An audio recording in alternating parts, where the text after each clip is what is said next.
Since my dad isn't really here, I talk to my dad almost every day or every single week for sure about racing and whatnot, but he can be my dad. And funny part is the relationship that Larry and I have, he's a little bit like my dad here without having my dad here, if that makes sense. So he's so genuine, and the game plan, like every time I'm out there, I want to make him proud. I want to make us proud, and it just feels like, I guess, a little bit honored to be able to ride for him because of his history in the past with champions and all the riders that he has represented and done really cool things with. And I think before we even got together, the time where he was working for B teams and maybe not winning or being on the podium constantly, I know that's ultimately what he wanted.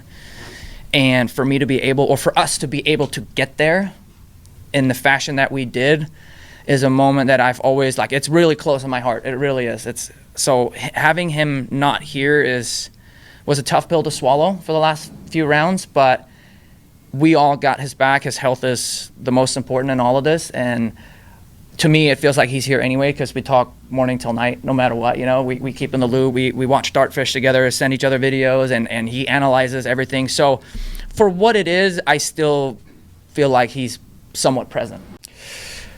Nothing really, if I'm going to be honest. You know what I mean? I want to go home. We're flying home tonight. We have a red-eye home. My son was here. My wife was here. I want to go back home and do all my things that I do with the kids. Be mad at them, yell at them, get over them. I need to get out of here. I really don't want anything to change. So I think that's just part of keeping a level head.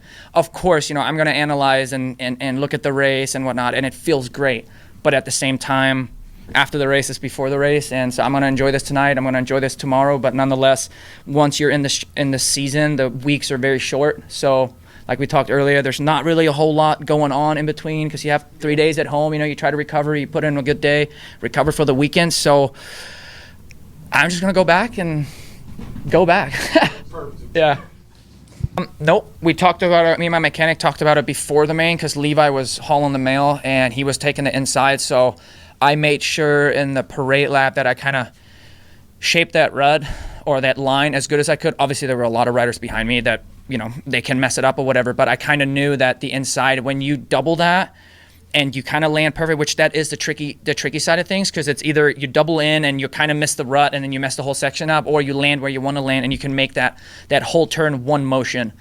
And honestly, 95% of the race, I was able to just pinpoint exactly where I landed. And then without any effort, I made it one motion, and just from mid-turn to exiting, I had so much momentum going forward. I was almost sometimes able to not necessarily skim that section, but I was able to like slap my front on the top of the jump and push through it and whatever. I do feel like that was my probably strongest area on the track.